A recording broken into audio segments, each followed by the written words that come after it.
Hi everyone, and welcome to another daily Tidal video. So for once, I'm actually following up on what I said I would do last time.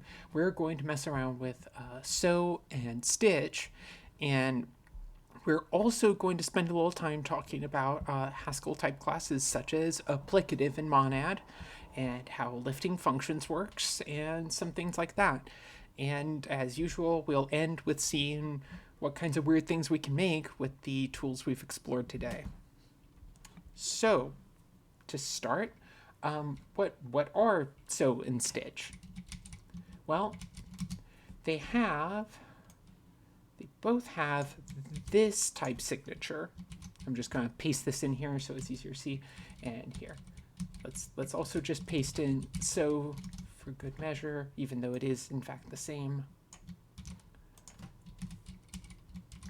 So how do you read that? That is, you read that as you take a pattern of bools and then two patterns of anything. So unlike the other day when I accidentally discovered that the difference between off and stud is that stud only works on pattern of control map, what we have here is these work on any pattern. There's no prerequisite. There's no fixed type. There's no even type class required.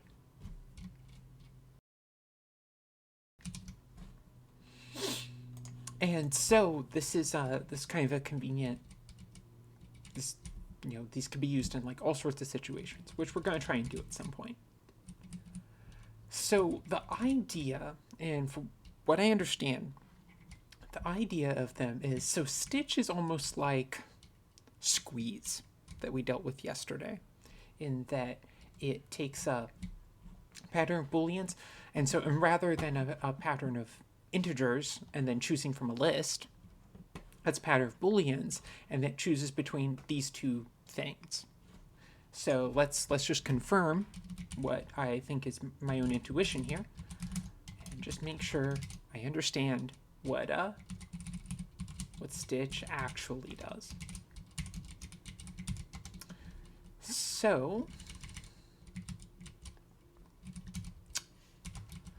if I am correct in how stitch works and it's like squeeze, then if I do something like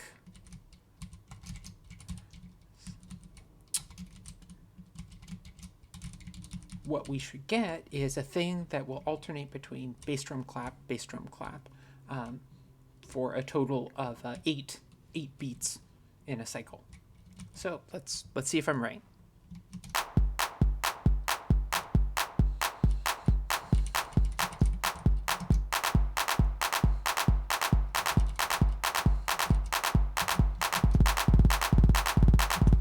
Okay, so clearly that's what it is.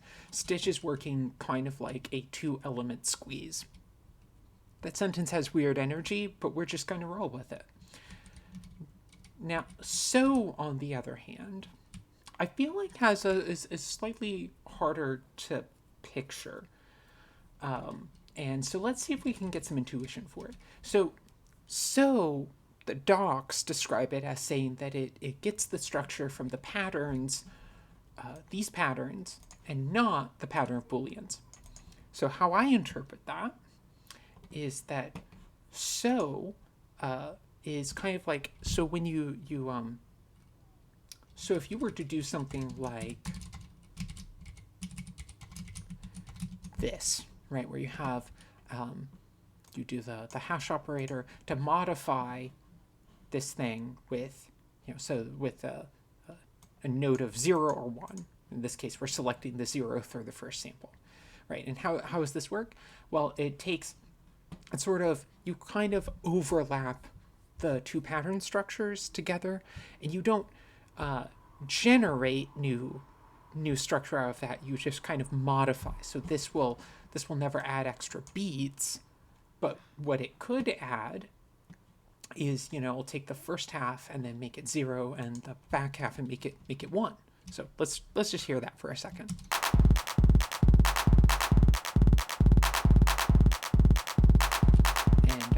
Let me actually turn this down.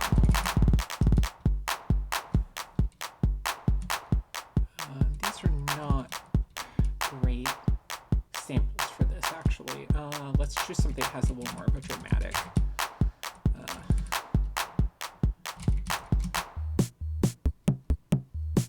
Okay, there. It's a little easier to hear.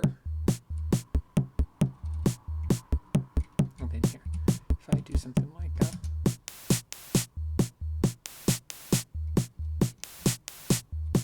Okay, so that way it's a bit easier to hear that you're sort of doing this overlap. So then the first half of the pattern is going to be 2 with n equal 2, and then the second half of the pattern will be n equal 1. And you can also kind of do more things in terms of resolving the overlap. So let's do something like this, and let's see how that sounds. So it means within the second half, the first half of that, so the third quarter will be 1, and the last quarter will be 3. So let's hear that.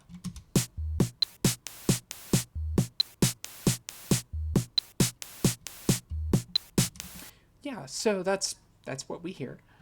And so from what I read of the docs, and actually, you know what?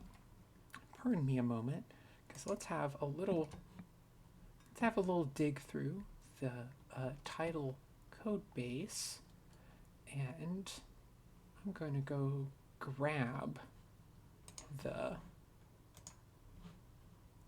so function, and we're going to look at its definition together right quick. Just need to figure out which one this is in.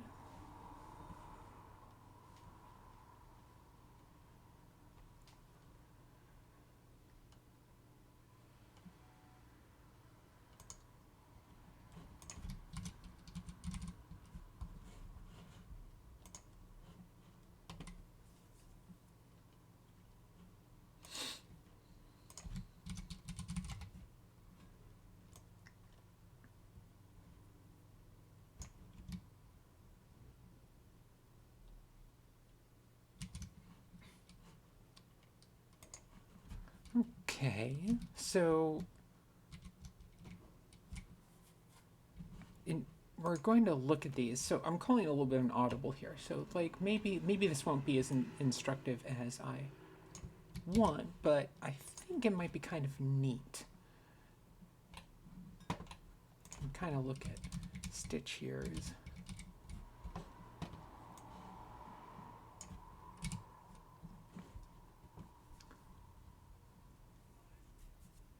And so let's look at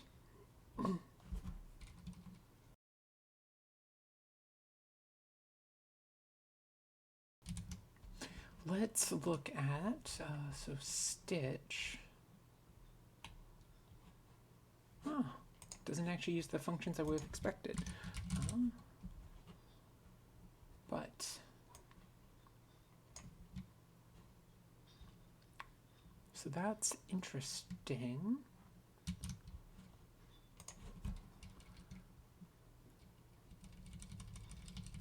And so here, let's also look at what the mask function is, as well as overlay.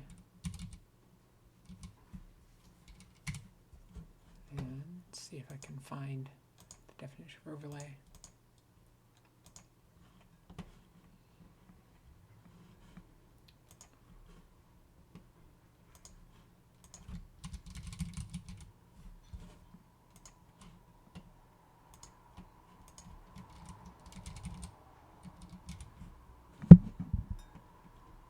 It is.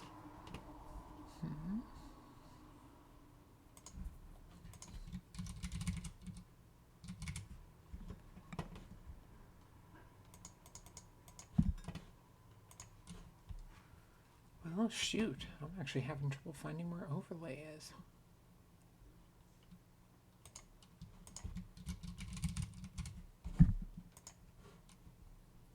So I'll give myself another second, and then maybe I won't worry about it too much longer.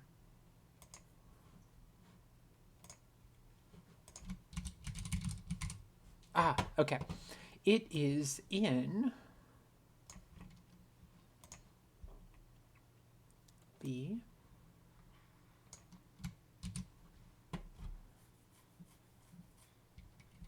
Overlay. Oh, right. Yes, neat. Um, let's look at that.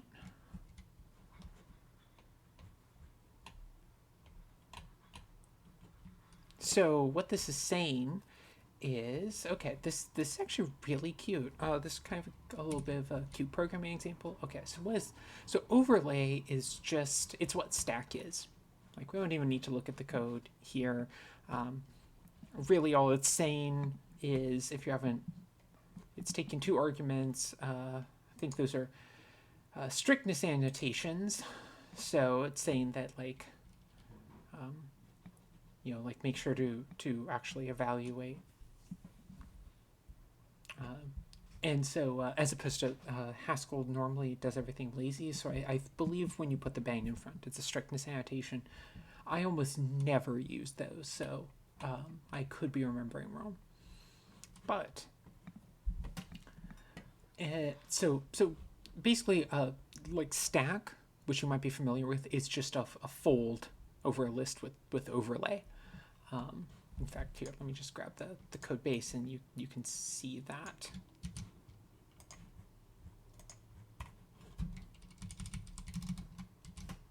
You can see it's a right fold over overlay, and then the silence is the base case. So if you give it an empty list, this I did not actually know.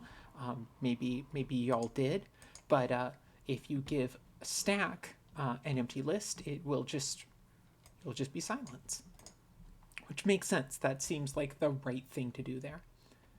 So anyway,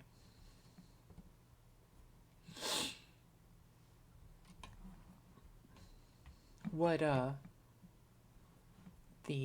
what Stitch is doing is that it's doing an overlay of the Boolean pattern with a struct, and then when it's basically using struct twice, once with the Boolean pattern, once with the inverse of the Boolean pattern.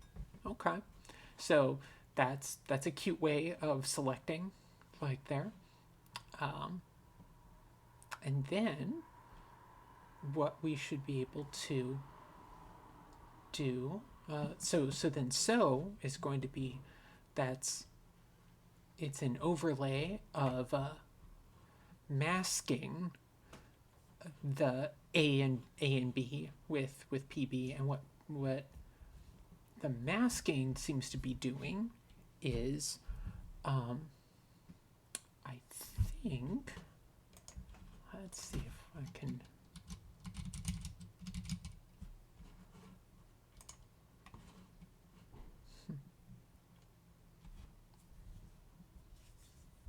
So if I'm reading this correctly, so that operator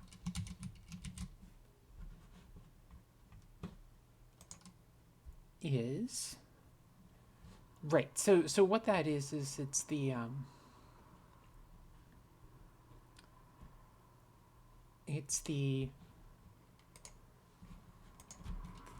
this operator here. This is the thing that underlies all of the operators like that, all the things where you have the pipe on the left. So this is, if I remember correctly here, let's see if I can find the definition. So pipe plus with the to the left is, the definition of it is, it's this is straight from the code, the Tidal code base. What you have is that the left pipe is left pipe plus is applying plus, lifting it to the result of when you combine the structure of A and B, and you're combining events from the you gain the structure from the left here. And so, like, if you have intuition for that, how that kind of works, and similarly, like, I mean, the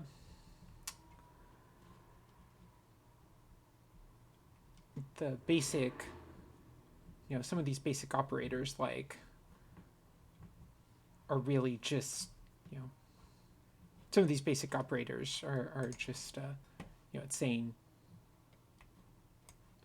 you're just the saying you get the, like I said, you're just kind of forgetting the values from over here and then the structure from over here, and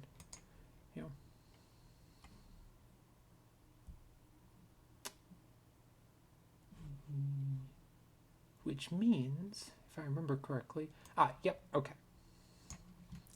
And we can confirm that that's true because, so I apologize if this is slightly long-winded, and I will get back to music and away from talking about code. But what we have here is, the reason why I was saying all of this stuff in the first place is because my intuition for so is that it was going to be basically, follow the same kind of rules of the structure of this, the hash operator. And sure enough, well, if we look at the definition of that operator I just pasted in, well, dang it, it certainly seems to be we see this exact same thing again.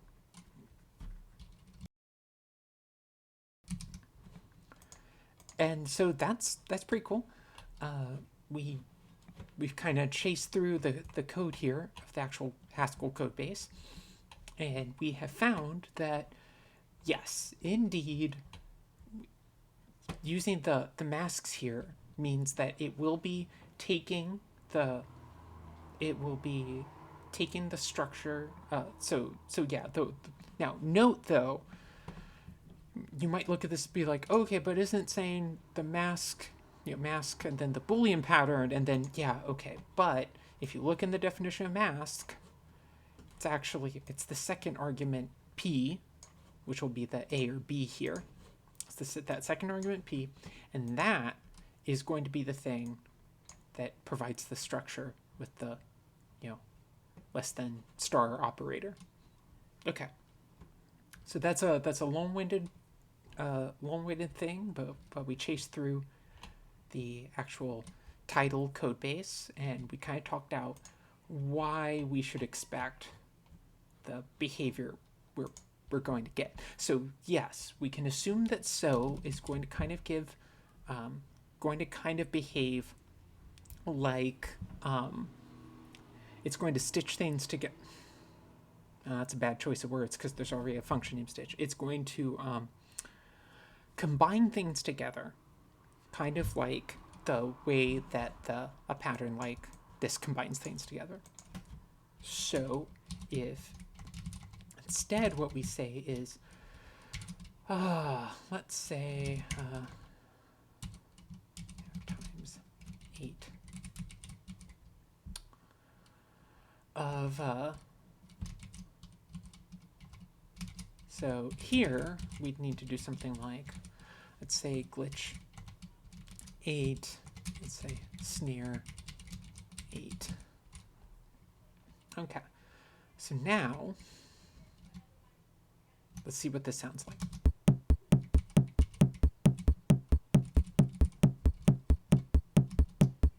Okay, and note how we can flip between these two and have it sound exactly the same. That's because, we're still using this alternation here, but we actually, well, here, it's just for demonstration purposes. Now, look at that. If we have only the, one of each in here, that's just, well, there's going to be just one beat. And it's just always going to be that first glitch, and that's it. That's all we get. But if we do something like this, then we're splitting it up into pieces so that we're interleaving the two, so that we get and if I were to increase things here, we'll get that. And then what happens if I do something like this? Nothing. So yeah, we've got, let's So yeah, we've got some interesting things we can do here. Um, and so why would you? What kind of things can you do with these? Well, that seems like an interesting question. I feel like if we wanted to blend patterns together, I almost think the interesting thing here is that we can do stuff with logical operations. Like for example, let's say let's let's bring up a little thing called okay, fine. Import control dot applicative. Aha. So now let's try that type signature again. There. Okay. So what is lift A2? It takes an applicative, which is a it's a any structure that's kind of like a list in that you can order things within it and kind of combine things together. And so lift A2 is the generalization of this thing, which is actually kind of cool if you haven't done a lot of Haskell programming. It's called zip width. Feel like it maybe should have been called zip it, because that just would have been a funny thing to say while teaching Haskell classes. But anyway, so zip width takes, two lists of things and a function that combines the stuff that's in those lists. So if I want to, add two lists together, I could say, I could have, zip width of plus, and then see, takes specializes it so that's two numeric lists, and then it just squishes them together. So you can see I do something like 0, 1, 2, and 4, 5. What do you get? Well, it combines the structure it can. That's how it's defined for lists, and then so you get 4, 6. Okay. Oh, actually, strike the last few things I said because I keep forgetting that it's probably more helpful to copy and paste from the buffer down there into this window, because otherwise it's going to be just way too hard to read. So yeah, here's your applicative class. Here's your zip width, and we've got our, this is our result. Okay. So lift A2, it's a generalization of that. If you can picture combining lists together by taking, for each slot in the two lists, if you can line them up, then you take the operation and use that to combine the contents of the lists and then put it all in a new container. Voila.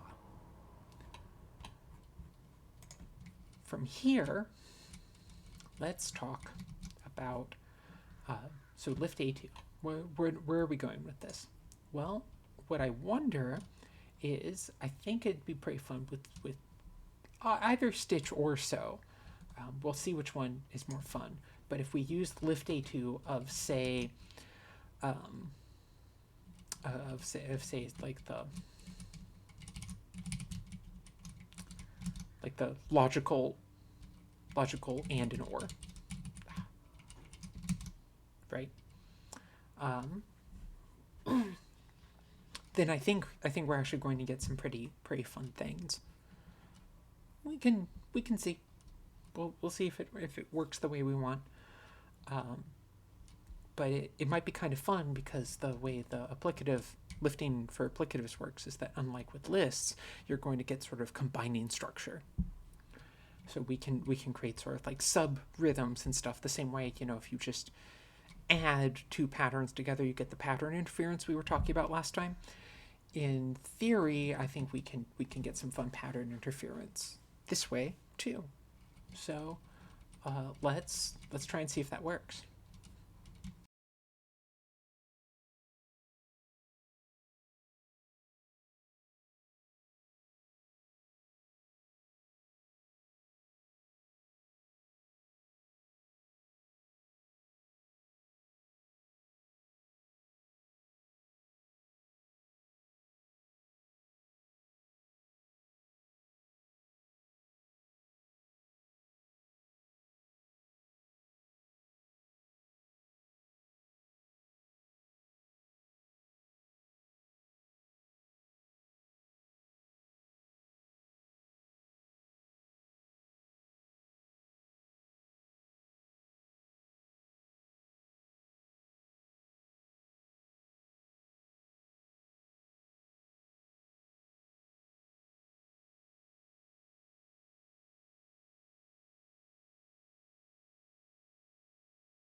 Okay, so that's actually kind of cool.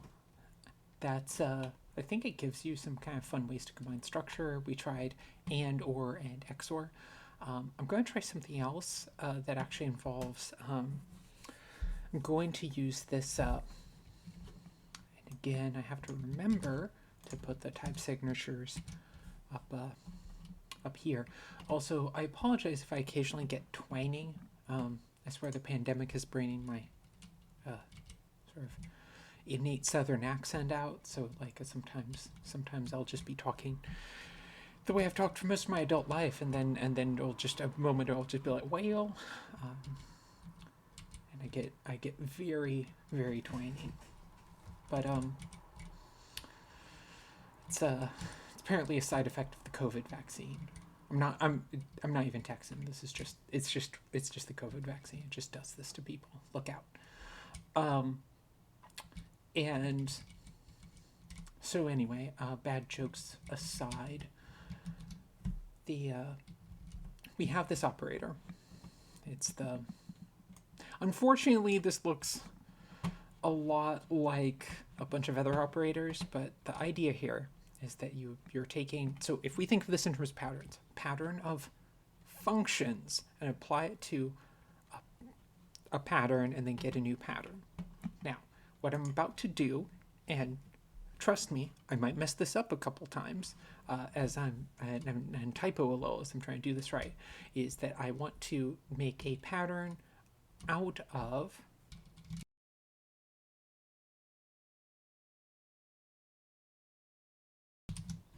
I want to make a pattern out of the different logical operators, and then apply that to the Boolean patterns, and so see if we can get some fun little cadences out of it. So let's just try and do that quick and see how it goes.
Okay, so I think that actually worked pretty well. We messed around with applying the pattern of functions to two different patterns. I surprisingly did not make a bunch of typos in the process, and so that's kind of cool. It seems like you can probably do some really fun stuff with the interference that way, with logical operations, especially since they're kind of controlled, and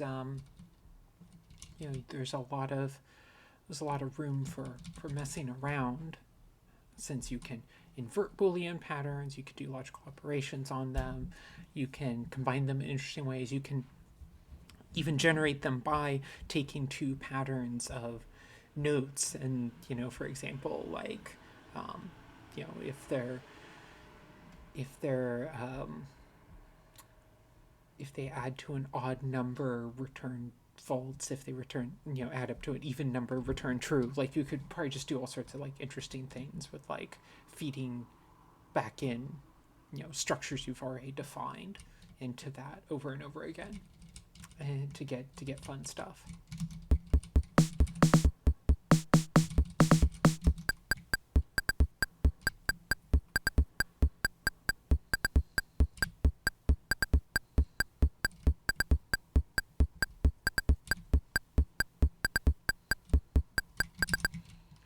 So yeah, I don't know. I think that's kind of cool. As for, so that we've spent a lot of time on stitch, but what about sew? What kind of fun things can we do with sew? Well, I mean, we should be able to do pretty similar things here, but the result is going to obviously sound pretty different because they're combining structure differently. So the pattern interference isn't going to be as interesting there. Instead, let's see. Let's kind of start over a little bit, and so let's say we can still start with I say, yeah. Let's do something. Again, do the lift A2 of let's say 4 1 2 BPAT 1 and 2.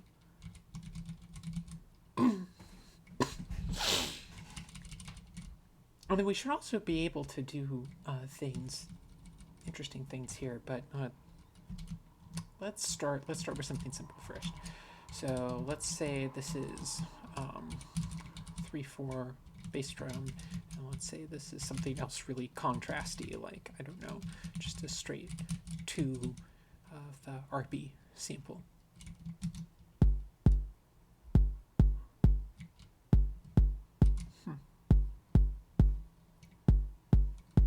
That's interesting.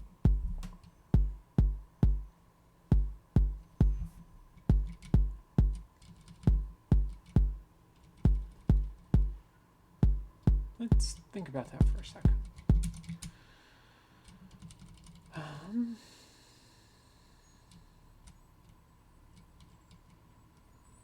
Why would that never have any falses in it? Let's see. Let's think about how it lines up. See, what's funny about this is that I would have thought...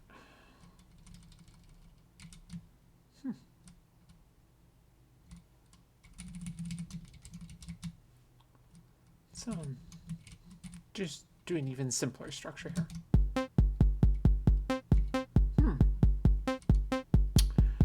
Must be because the way it overlapped with the structure of the RP was just wasn't fine-grained enough to... It was too fine-grained to capture it. Huh. That's not what I would have expected from how those combined.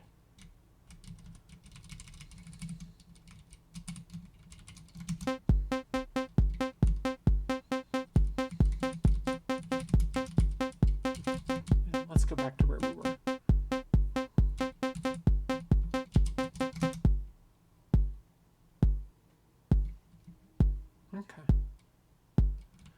seemed to only be gained 2 per cycle that way. Interesting. But if I put it up to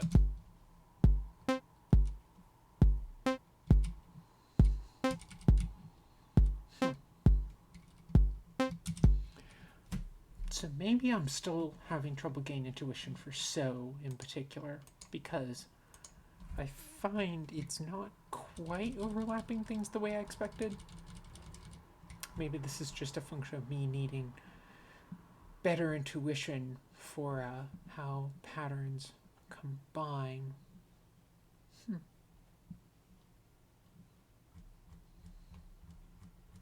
Because yeah, I would have expected it to work slightly differently.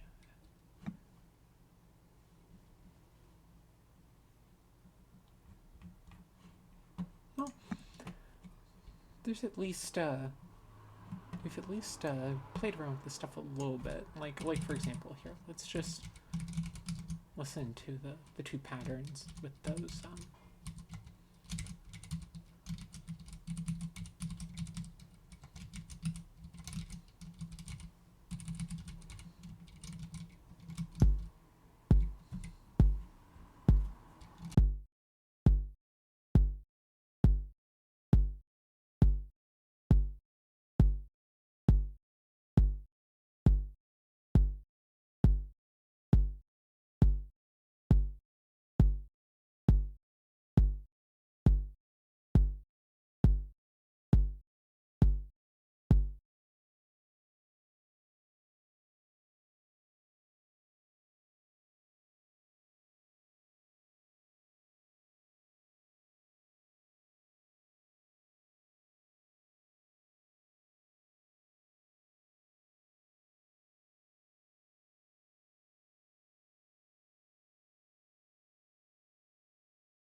So this is weird.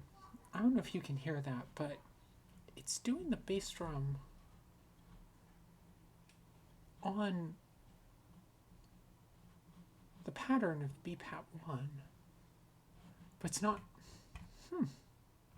You're never hearing the RP sample, right? Even though I would expect, since it's sort of overlapped into 2, you would hear it at one point.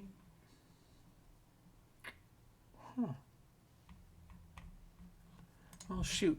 I think I'm going to have to just kind of sit on that and figure it out later. But, so yeah, this video was more just talking through Haskell code than it was making music. But hopefully there's still some interesting stuff there. And if anyone has an explanation for how mask is overlapping, well, actually before I wipe things out, let's just do this simply, right? Is mask in scope? Yes, it is. Okay, let's just see that quick. So if we say mask, and then we say bpat1, and then we say well, inv bpat1, then and s rp times 2. Let's look what this gives us. So what we get out is this. And if I'm understanding correctly, then we should be able to say, you know, this, and we're just not going to hear anything. Okay, yeah, so we're confirming that we're just not hearing anything. And this gets to, I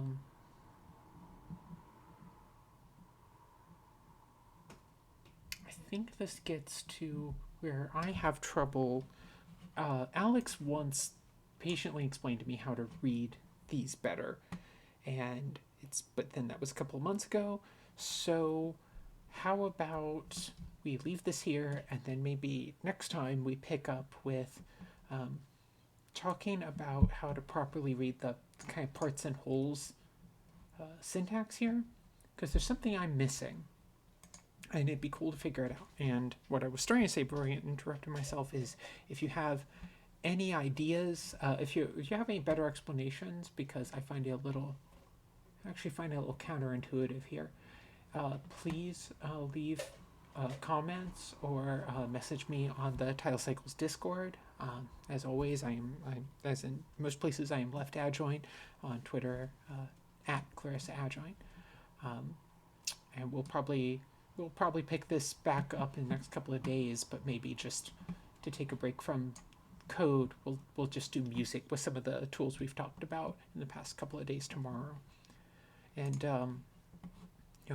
so until then, I hope you get a chance to make some cool stuff in Tidal, and take care.